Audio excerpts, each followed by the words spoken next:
Hello students, myself Pushpendra Kumar, assistant professor department of commerce. Dear students, मैं आपको partnership के important topic partnership deed पढ़ा रहा हूँ। डियर स्टूडेंट्स, जिस समय पार्टनरशिप स्टार्ट की जाती है तो सभी पार्टनर्स सभी टर्म्स कंडीशन को लिख लेते हैं और सभी पार्टनर्स के उसके ऊपर सिग्नेचर कर दिए जाते हैं, जिसको हम पार्टनरशिप डीड कहते हैं। पार्टनरशिप डीड के बनाए जाने का मुख्य कारण यह होता है कि यदि भविष्य में पार्टनर्स में कोई मतभेद डिस्प्यूट हो जाते हैं तो उनका निपटारा पार्टनरशिप डीड के अकॉर्डिंग कर लिया जाता है। Partnership deed written agreement signed by all the partners and duly stamped as per stamp act 1889 is called partnership deed or article of partnership।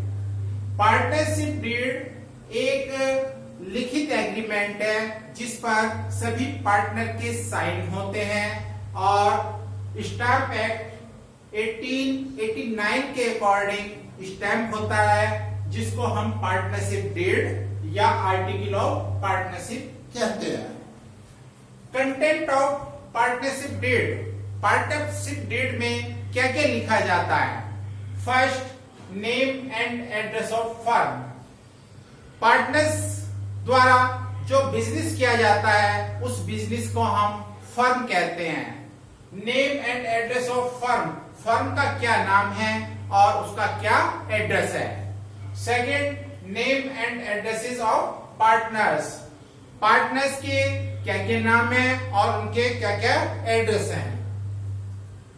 Third, nature of business, business की nature किस तरीके की है। Fourth, capital contribution, partners के द्वारा capital को कितना दिया जाएगा, उसकी कितनी मात्रा होगी।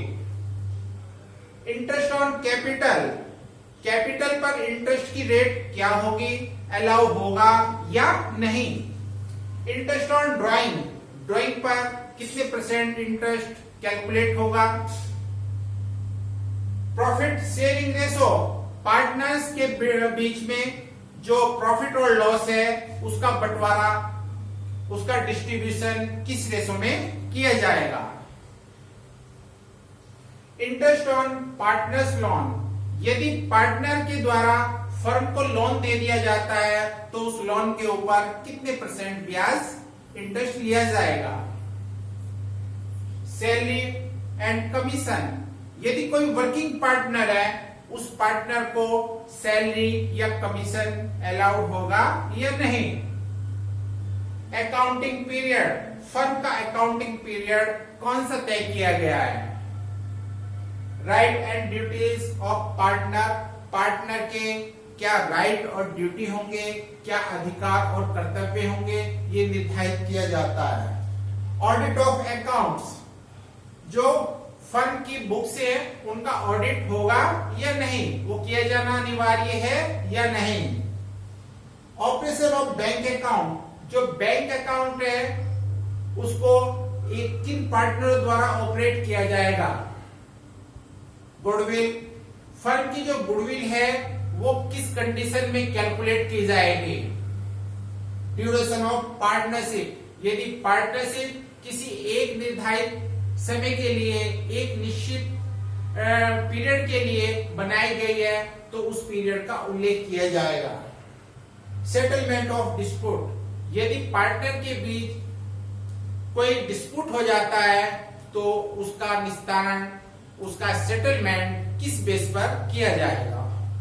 कभी कभी पार्टनर्स के बीच बहुत अच्छे संबंध होते हैं तो किन्हीं कारणों से पार्टनरशिप डीड नहीं बनाई जाती, लेकिन भविष्य में जाकर के पार्टनर्स के बीच कुछ मतभेद पैदा हो जाते हैं तो उस समय कौन कौन से रूल्स लागू होते हैं उनके बारे में हम पढ़ने जा रहे हैं।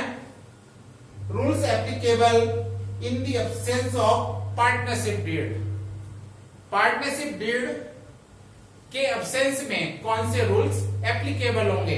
First, profit and loss are to be shared equally, सभी पार्टनर्स के बीच लाभ हानि का बंटवारा, profit and loss equals distribute होगा।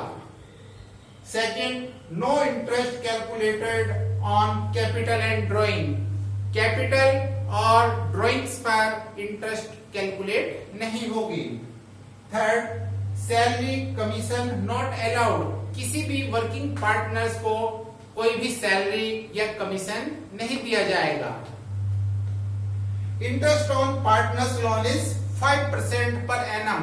यदि किसी पार्टनर्स के द्वारा फर्म को लोन दे दिया जाता है तो उस लोन पर इंटरेस्ट की मैक्सिमम रेट 6% पर एनम होगी। New partners not admitted without consent of existing partners. जो एग्जिस्टिंग पार्टनर्स हैं उनकी सहमति के बिना किसी भी नए पार्टनर्स को फर्म में एडमिट नहीं किया जाएगा।